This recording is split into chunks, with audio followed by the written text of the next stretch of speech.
Good evening, folks. This is Hector Wallace, and I'm here with my lovely author to begin our book chats once more. So, what are we doing, Lisa?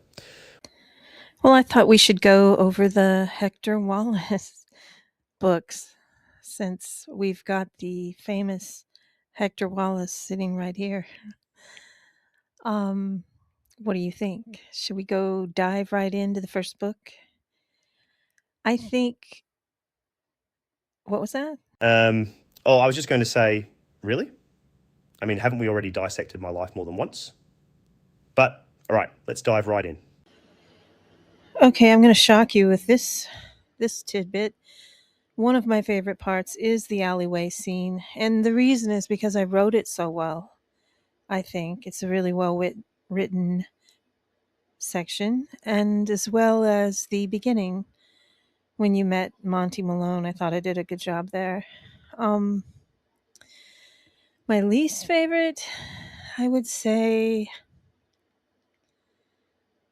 was probably trying to get the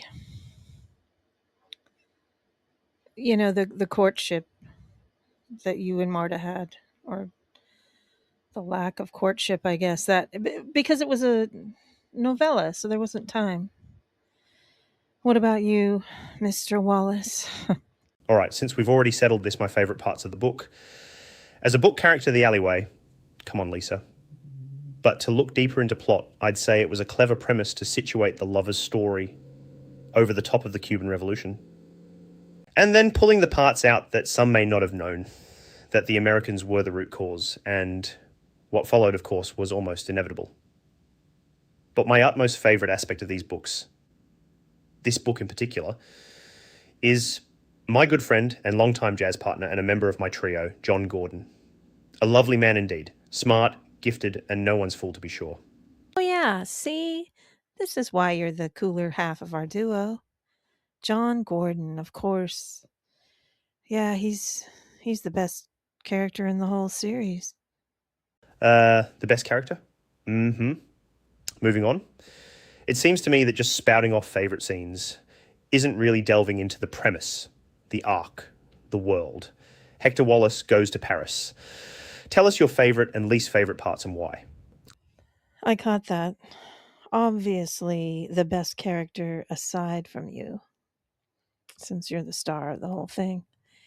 Anyway, least and best, best and least. My most favorite is the beginning. I mean, when you arrive, it's in the confusion and how it starts to unfold, where it's a fish out of water, where it's showing you coming out of 1958 to 2021. I love it. I just love it. I never get enough of it. I've tweaked that section a lot, and I think it's pretty good. And then the part that I didn't like was I think it was too graphic in the intimate scenes, and I've since changed that, thankfully, but I got some bad advice in the beginning. And the other thing that I like is that it's probably the best romantic arc that I've written because you really believe these two are in love. Yes, we are in love. They were in love. Okay, folks, as you may know, there was a first version, a shorter novella that killed the author in the end. It's still baffling to me, the characters living beyond their author. And then what I've described previously as a half-baked crossover mess that thankfully never made it, or I guess you unpublished it. Good call, Rabbit. Wait a minute. I didn't think that. I mean, I disagree. I didn't really think that. I thought there was some merit in that fifth book. Yes, the crossover with Jeffrey Reed, but was a little weak or stupid, I guess is really the Word? Yes, love, let's move on. Hector Wallace in New York, the third book. Most favorite, least favorite. My most favorite would be the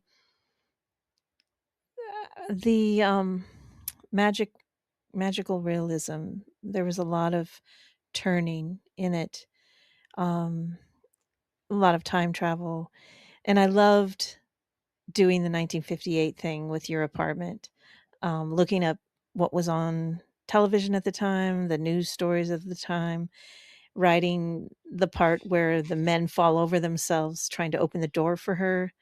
And then, of course, obviously, the most intriguing part of the book is the tether that connects the two time frames. Um, the landline phone, the Bakelite rotary phone. I just love that. I think it's original, and I'm really pleased. I thought it was clever. I would have to agree with you, Rabbit. Clever indeed. But I would like to comment on, well, the apartment. What was I thinking? Living there? The horrible, scratchy sofa, smaller than a bread box. It wasn't becoming of a famous jazz pianist, I suppose. Your descriptions of that apartment were incredibly detailed, though. But, Rabbit, dragging poor Marta into it again. Lisa, let it go, love. For the love of God, woman. Yeah, okay. You're right. You're right. It's been a long-standing gag, I guess. A little too long. Okay, Mr. Wallace. Well, folks, nearly 10 minutes here with my lovely and talented author. She is really something. She's smiling at me. Did you want to say something else? Okay, not here. She's waving me off. Okay, we'll be signing off. This is Hector Wallace. Until next time.